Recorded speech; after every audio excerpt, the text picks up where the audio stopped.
control much of its countryside. These guerrilla fighters were elusive, but the Americans had inflicted heavy losses on them in the few battles they had managed to force on them that year. The new South Vietnamese government, supported by the Americans, seemed relatively stable, which could help to win at approval among the Vietnamese people.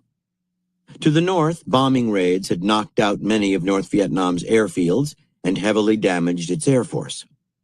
Although massive anti-war demonstrations had broken out in the United States, polls showed that most Americans supported the war and believed that the end was in sight. Since the Viet Cong and the North Vietnamese army had proved rather ineffective in head-to-head battle against the might of American firepower and technology, the strategy was to somehow lure them into a major engagement. That would be the turning point of the war. And by the end of 1967, intelligence indicated that the North Vietnamese were about to fall into just such a trap. Their commander, General Vo Nguyen Giap, was planning a major offensive against the U.S. Marine outpost at Khe Sanh. Apparently, he wanted to repeat his greatest success, the battle at Dien Bien Phu in 1954, in which he had defeated the French army, driving the French out of Vietnam for good. Khe Sanh was a key strategic outpost. It was located a mere 14 miles from the demilitarized zone that separated North from South Vietnam. It was also 6 miles from the border of Laos, site of a stretch of the famous Ho Chi Minh Trail, the North Vietnamese supply route to the Viet Cong in the south. General William C. Westmoreland, the overall U.S. commander, was using Khe Sanh to monitor enemy activity to the north and west. Dien Bien Phu had served a similar role for the French, and Giap had been able to isolate and destroy it. Westmoreland would not allow Giap to repeat that feat. He built well-protected airstrips around Khe Sanh, ensuring full use of his helicopters and control of the air. He called up substantial numbers of troops from the south to the Khe Sanh area, just in case he needed them. He also ordered 6,000 additional Marines to reinforce the outpost. But a major attack on Khe Sanh was nothing he wanted to discourage. In frontal battle, the enemy would finally expose itself to severe defeat. In the first few weeks of 1968, all eyes were on Khe Sanh. The White House and the U.S. media were certain that the decisive battle of the war was about to begin. Finally, at dawn on January 21, 1968, the North Vietnamese army launched a vicious assault. As both sides dug in, the battle turned into a siege. Soon after the engagement began, the Vietnamese were to celebrate their Lunar New Year, the holiday called Tet. It was a period of revelry, and in time of war, it was also a traditional moment to declare a truce. This year was no different. Both sides agreed to halt the fighting during Tet. Early on the morning of January 31st, however, the first day of the new year, reports began to trickle in from all over South Vietnam. Virtually every major town and city, as well as the most important American bases, had come under Viet Cong attack. An army general, tracking the assault pattern on a map, said it resembled a pinball machine lighting up with each raid. Parts of Saigon itself had been overrun by enemy soldiers, some of whom had managed to blow their way through the wall of the U.S. Embassy, the very symbol of the American presence in Vietnam. Marines regained control of the embassy in a bloody fight, which was widely seen on American television. The Viet Cong also attacked the city's radio station, the presidential palace, and Westmoreland's own compound at the Tan Son Nhut Air Base. The city quickly descended into street fighting and chaos. Outside Saigon, provincial cities too came under siege. Most prominent was the North Vietnamese capture of Hue, the ancient Vietnamese capital, and a city revered by Buddhists. Insurgents managed to take control of virtually the whole city. Meanwhile, the attacks on Khe Sanh continued in waves. It was hard for Westmoreland to tell what the main target was. Were the battles to the south merely a means of drawing forces away from Khe Sanh, or was it the other way around? Within a few weeks, in all parts of South Vietnam, the Americans regained the upper hand, retaking control of Saigon and securing their air bases. The sieges at Hue and Khe Sanh took longer, but massive artillery and air bombardments eventually doomed the insurgents, as well as leveling entire sections of Hue. After what later became known as the Tet Offensive was over, Westmoreland likened it to the Battle of the Bulge near the end of World War II. There, the Germans had managed to surprise the Allies by staging a bold incursion into eastern France. In the first few days, they had advanced rapidly, creating panic. But once the Allies recovered, they had managed to push the Germans back, and eventually it became apparent that the battle was the German military's death knell, their last shot. So it was, Westmoreland argued, with the North Vietnamese army at Khe Sanh and the Viet Cong throughout the South. They had suffered terrible casualties, far more than the Americans had. In fact, the entire Viet Cong infrastructure had been wiped out. They would never recover. At long last, the enemy had revealed itself and had been badly mauled. The Americans thought Tet had been a tactical disaster for the North. But another viewpoint began to trickle in from home. The drama at the U.S. Embassy, the siege of Hue, and the attacks on air bases had kept millions of Americans glued to their television sets. Until then, the Viet Cong had operated mostly in the countryside, barely visible to the American public. Now, for the first time, they were apparent in major cities, wreaking havoc and destruction. Americans had been told the war was winding down and winnable. These images said otherwise. Suddenly, the war's purpose seemed less clear. How could South Vietnam remain stable in the face of this ubiquitous enemy? How could the Americans ever claim a clear victory? There was really no end in sight. American opinion polls tracked a sharp turn against the war. Anti-war demonstrations broke out all over the country. President Lyndon Johnson's military advisors, who had been telling him that South Vietnam was coming under control, now confessed that they were no longer so optimistic. In the New Hampshire Democratic primary that March, Johnson was stunned by his defeat by Senator Eugene McCarthy, who had galvanized the growing anti-war sentiment. Shortly thereafter, Johnson announced that he would not run for re-election in the upcoming presidential race and that he would slowly disengage American forces from Vietnam. The Tet Offensive was indeed the turning point in the Vietnam War, but not in the direction that Westmoreland and his staff had foreseen. Interpretation. For the American strategists, the success of the war depended mostly on the military. By using their army and superior weaponry to kill as many Viet Cong as possible and gain control of the countryside, they would ensure the stability of the South Vietnamese government. Once the South was strong enough, North Vietnam would give up the fight. The North Vietnamese saw the war very differently. By nature and practice, they viewed conflict in much broader terms. They looked at the political situation in the South, where American search and destroy missions were alienating South Vietnamese peasants. The North Vietnamese, meanwhile, did everything they could to win the peasants over and earned for themselves an army of millions of silent sympathizers. How could the South be secure when the Americans had failed to capture the hearts and minds of the Vietnamese farmers? The North Vietnamese also looked to the American political scene, where in 1968 there was to be a presidential election. And they looked at American culture, where support for the war was wide but not deep. The Vietnam War was the first televised war in history. The military was trying to control information about the war, but the images on television spoke for themselves. On and on the North Vietnamese went, continually broadening their... And out of this study, they crafted their most brilliant strategy, the Tet Offensive.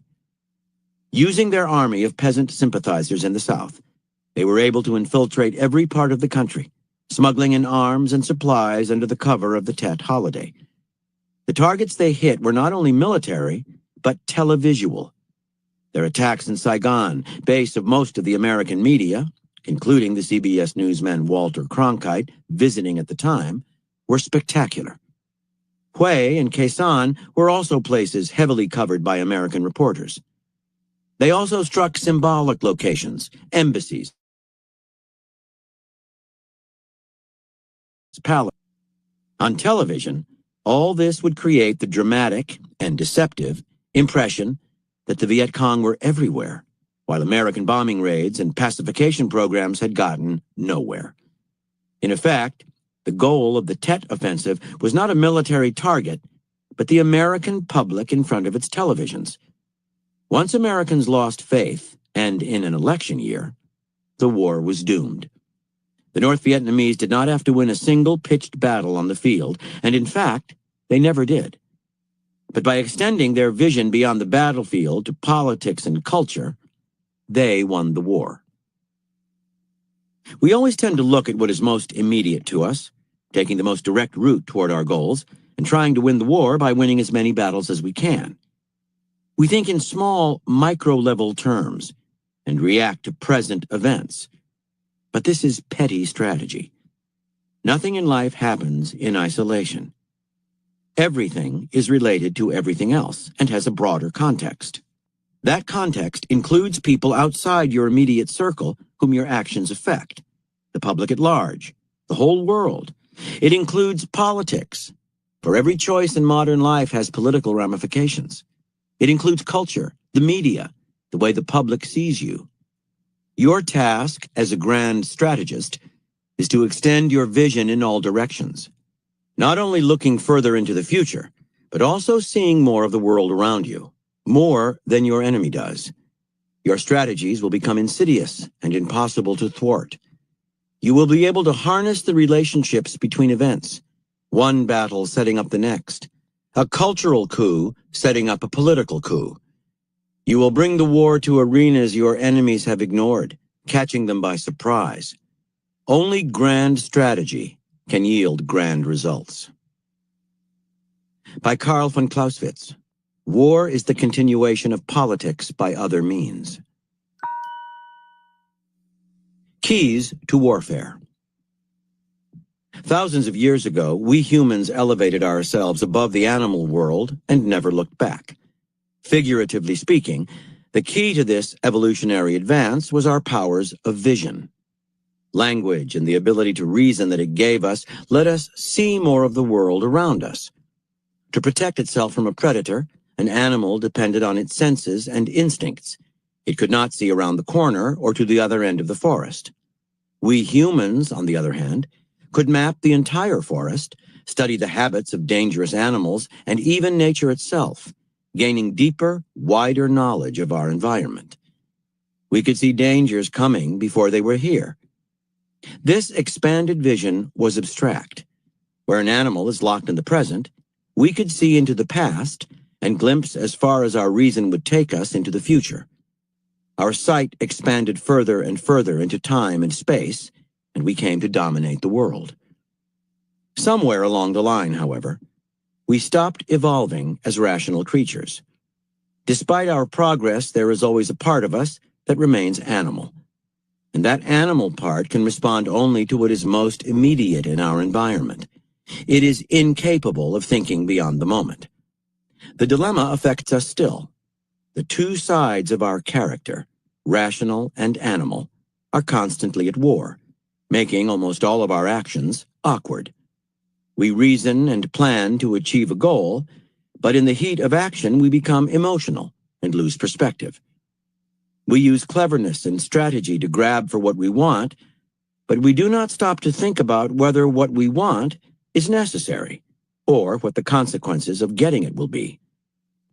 The extended vision that rationality brings us is often eclipsed by the reactive, emotional animal within, the stronger side of our nature. More than we are today, the ancient Greeks were close to the passage of the human race from animal to rational. To them, our dual nature made us tragic, and the source of tragedy was limited vision. In classical Greek tragedies such as Oedipus Rex, the protagonist may think he knows the truth and knows enough about the world to act in it, but his vision is limited by his emotions and desires. He has only a partial perspective on life and on his own actions and identity, so he acts imprudently and causes suffering. When Oedipus finally understands his own role in all his misfortunes, he tears out his eyes, symbols of his tragic limitation. He can see out into the world, but not inward into himself. The Greeks, however, also recognized the potential for a higher human possibility. Far above the sphere of mortals were the gods on Mount Olympus, who had perfect vision of the world and of both the past and the future. And the human race shared something with them as well as with animals. We were not only part animal, but part divine. Furthermore, those able to see further than others, to control their animal nature and think before they acted, were humans of the most deeply human kind, the ones best able to use the reasoning powers that separate us from animals. As opposed to human stupidity, limited vision, the Greeks imagined an ideal human prudence. Its symbol was Odysseus, who always thought before he acted. Having visited Hades, the land of the dead, he was in touch with ancestral history and the past, and he was always curious, eager for knowledge, and able to view human actions, his own and other people's, with a dispassionate eye, considering their long-term consequences. In other words, like the gods, if to a lesser extent, he had the skill of looking into the future. The consummate realist, the man of vision, Odysseus was a character in the epic poetry of Homer, but there were also historical versions of the ideal. The political figure and military leader Themistocles, for example, and Alexander the Great, raised to heights of combined intellect and action by Aristotle. The prudent man might seem cold, his rationality sucking pleasure out of life. Not so. Like the pleasure-loving gods on Mount Olympus, he has the perspective, the calm detachment, the ability to laugh that come with true vision, which gives everything he does a quality of lightness. These traits comprising what Nietzsche calls the Apollonian ideal. Only people who can't see past their noses make things heavy. Alexander, the great strategist and man of action, was also famous for revelry and festivity. Odysseus loved adventure. No one was better at the experience of pleasure. He was simply more reasonable, more balanced, less vulnerable to his own emotions and moods, and he left less tragedy and turmoil in his wake.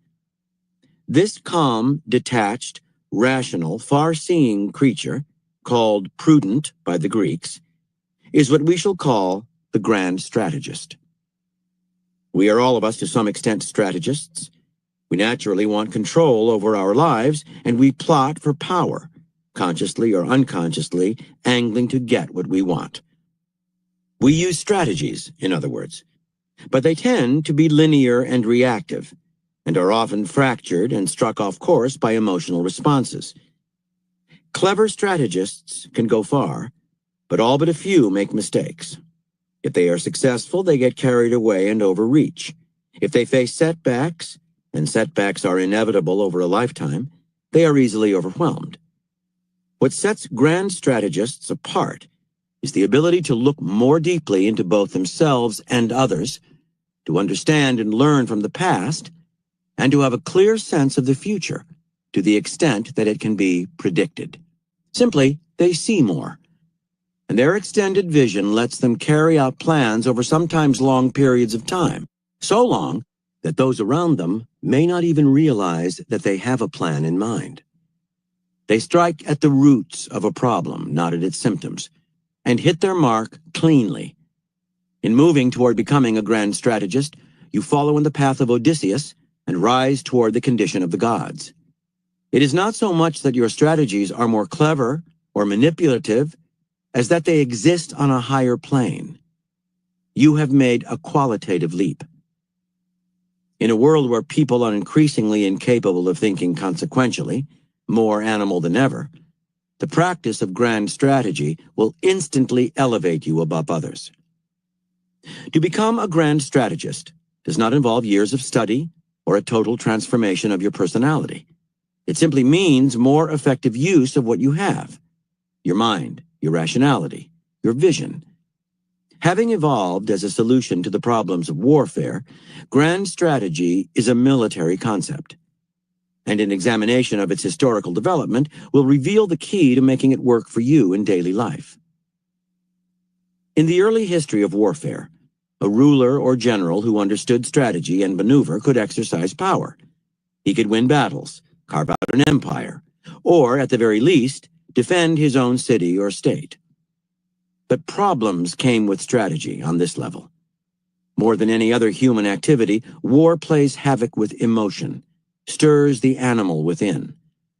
In plotting war, a king would depend on things like his knowledge of the terrain and his understanding of both the enemy's forces and his own. His success would depend on his ability to see these things clearly. But this vision was likely to be clouded. He had emotions to respond to, desires to realize.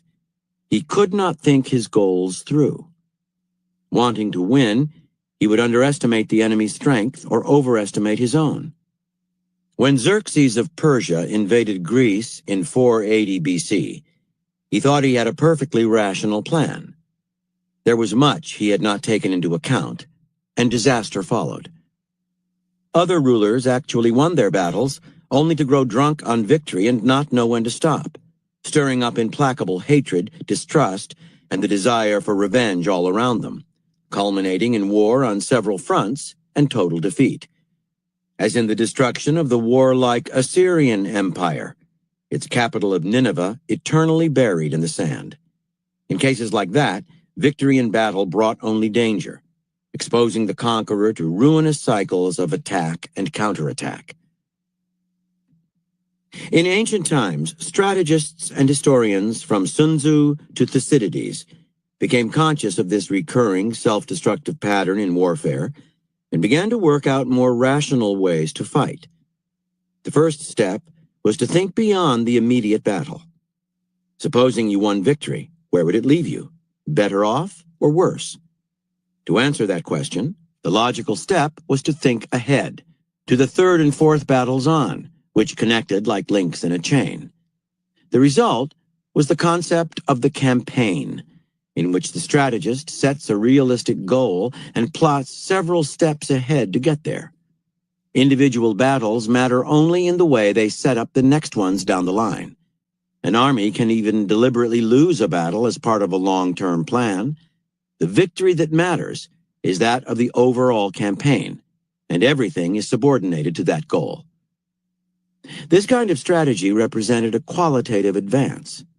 Think of chess, where the Grand Master, instead of focusing only on the move at hand and making it solely in reaction to what the other player has just done, must visualize the entire chessboard deep into the future, crafting an overall strategy, using the moves of the pawns now to set up those of the more powerful pieces later on. Thinking in terms of the campaign gave strategy a new depth. The strategist used more and more of the map. War on this level required that the strategist think deeply in all directions before launching the campaign. He had to know the world. The enemy was just one part of the picture. The strategist also had to anticipate the reactions of allies and neighboring states.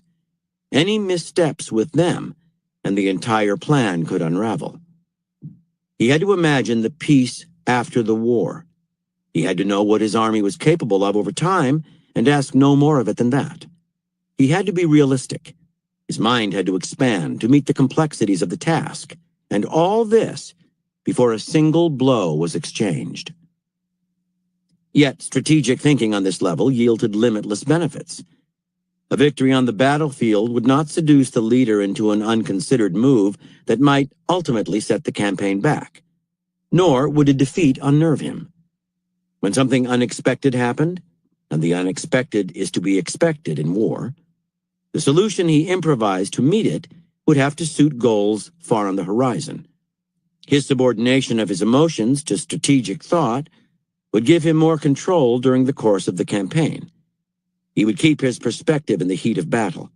He would not get caught up in the reactive and self-destructive pattern that had destroyed so many armies and states.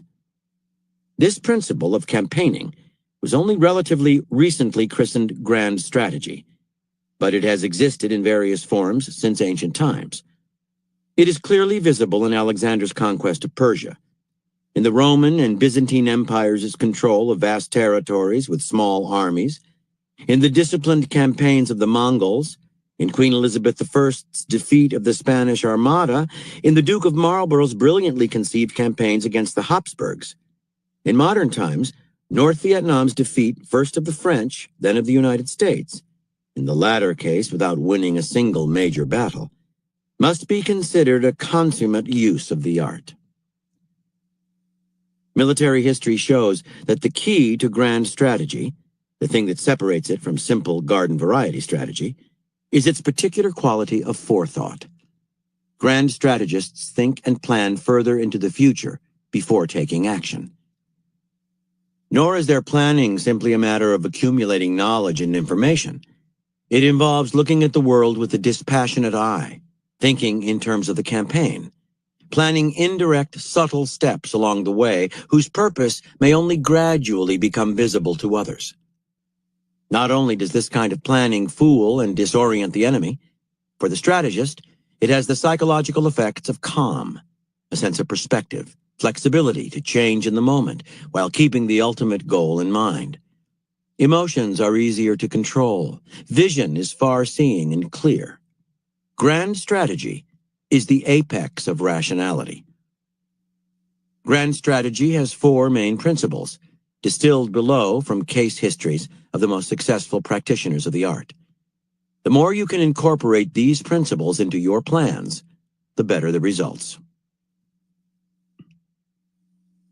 Focus on your greater goal, your destiny. The first step toward becoming a grand strategist, the step that will make everything else fall into place, is to begin with a clear, detailed, purposeful goal in mind, one rooted in reality. We often imagine that we generally operate by some kind of plan, that we have goals we are trying to reach, but we're usually fooling ourselves. What we have are not goals, but wishes. Our emotions infect us with hazy desire. We want fame, success, security, something large and abstract. This haziness unbalances our plans from the beginning and sets them on a chaotic course. What have distinguished all history's grand strategists, and can distinguish you too, are specific, detailed, focused goals. Contemplate them day in and day out, and imagine how it will feel to reach them and what reaching them will look like. By a psychological law peculiar to humans, clearly visualizing them this way will turn into a self-fulfilling prophecy. Having clear objectives was crucial to Napoleon. He visualized his goals in intense detail. At the beginning of a campaign, he could see its last battle clearly in his mind. Examining a map with his aides, he would point to the exact spot where it would end. A ridiculous prediction, it might seem, since not only is war in any period subject to chance, and to whatever the enemy comes up with to surprise you, but the maps of Napoleon's era were notoriously unreliable. Yet time and again, his predictions would prove uncannily correct. He would also visualize the campaign's aftermath. The signing of the treaty, its conditions, how the defeated Russian Tsar or Austrian Emperor would look, and exactly how the achievement of this particular goal would position Napoleon for his next campaign. As a young man, Lyndon B. Johnson, despite his limited education, was determined to become president one day. Dream turned into obsession. He could picture himself as president, strutting the world's stage. As he advanced in his career, he never did anything without one eye on this ultimate objective. In 1957, Johnson, by that time a Texas senator, supported a civil rights bill. That damaged him in Texas, but elevated him nationally. Apparently, a senator from the South had stuck his neck out, risking his job. Johnson's vote caught the attention of John F. Kennedy, who in the campaign of 1960 nominated him for vice president, the job that was ultimately Johnson's stepping stone to the presidency. Clear, long-term objectives give direction to all of your actions, large and small. Important decisions become easier to make. If some glittering prospect threatens to seduce you from your goal, you will know to resist it. You can tell when to sacrifice a pawn, even lose a battle, if it serves your eventual purpose. Your eyes are focused on winning the campaign, and nothing else. Your goals must be rooted in reality. If they are simply beyond your means, essentially impossible for you to realize, you will grow discouraged, and discouragement can quickly escalate into a defeatist attitude. On the other hand, if your goals lack a certain dimension and grandeur, it can be hard to stay motivated. Do not be afraid to be bold. In the large sense, you are working out for yourself what Alexander experienced as his destiny, and what Friedrich Nietzsche called your life's task, the thing toward which your natural leanings and aptitudes, talents and desires seem to point to. Assigning yourself a life task will inspire and guide you. The goal's nature is critical. Some objectives, if realized, will hurt you in the long run. The objectives of grand strategy in the true sense are to build a solid foundation for future expansion, to make you more secure, to increase your power. When Israel seized the Sinai Desert during the Six-Day War in 1967, what seemed to make sense was creating a kind of buffer zone between itself and Egypt. In fact, this just meant more territory to patrol and control, and it created a cause to motivate enduring hostility in the Egyptian populace. The Sinai was also vulnerable to surprise attack, which is what ended up happening in the Yom Kippur War of 1973. Since holding on to the desert, though seductive, ultimately disserved the needs of security. In the terms of grand strategy, it was probably a mistake. It is sometimes hard to know what the long-term effects of achieving a goal will be, but the more seriously and realistically you examine the possibilities downwind, the less likely you are to miscalculate. Widen your perspective. Grand strategy is a function of vision, of seeing further in time and space than the enemy does. The process of foresight is unnatural. We can only ever live in the present, which is the ground for our consciousness, and our subjective experiences and desires narrow the scope of our vision. They are like a prison we inhabit. Your task as a grand strategist is to force yourself to widen your view, to take in more of the world around you, to see things for what they are and for how they may play out in the future, not for how you wish them to be. Every event has a reason, a causal chain of relationships that made it happen. You have to dig deep into that reality instead of seeing only the surfaces of things. The closer you get to objectivity, the better your strategies, and the easier the path to your goals. You can take a step in this direction by always trying to look at the world through the eyes of other people, including most definitely your enemy, before engaging in war. Your own cultural preconceptions are a major hindrance to seeing the world objectively. Looking through other people's eyes is not a question of political correctness or of some soft, hazy sensitivity. It makes your strategies more effective. During the Vietnam War, the North Vietnamese intensely studied the American cultural scene. They looked for shifts in public opinion and strained to understand the U.S. political system and the social effects of television. American strategists, on the other hand, revealed an absolutely minimal understanding of the alien cultures of Vietnam. Whether the South Vietnamese culture they were supporting or the North Vietnamese culture they were trying to fight. Blinded by their obsession with stopping the spread of communism, they failed to note the far deeper influences of culture and religion on the North Vietnamese way of fighting. Theirs was a grand strategic blunder of the highest order. Grand strategists keep sensitive antennae attuned to the politics of any situation. Politics is the art of promoting and protecting your own interests. You might think it was largely a question of parties and factions, but every individual is, among other things, a political creature seeking to secure his or her own position. Your behavior in the world always has political consequences in that the people around you will analyze it in terms of whether it helps or harms them. To win the battle at the cost of alienating potential allies or creating intractable enemies is never wise. Taking politics into account, you must figure out your grand strategy with a mind to gaining support from other people, to creating and strengthening a base. In the Roman Civil War in 49 BC, Julius Caesar faced off against Pompey, who was then the more experienced military man. Caesar gained the edge by planning his maneuvers with an eye to their effect on public opinion in Rome. Lacking support in the Senate, he built support among the general public.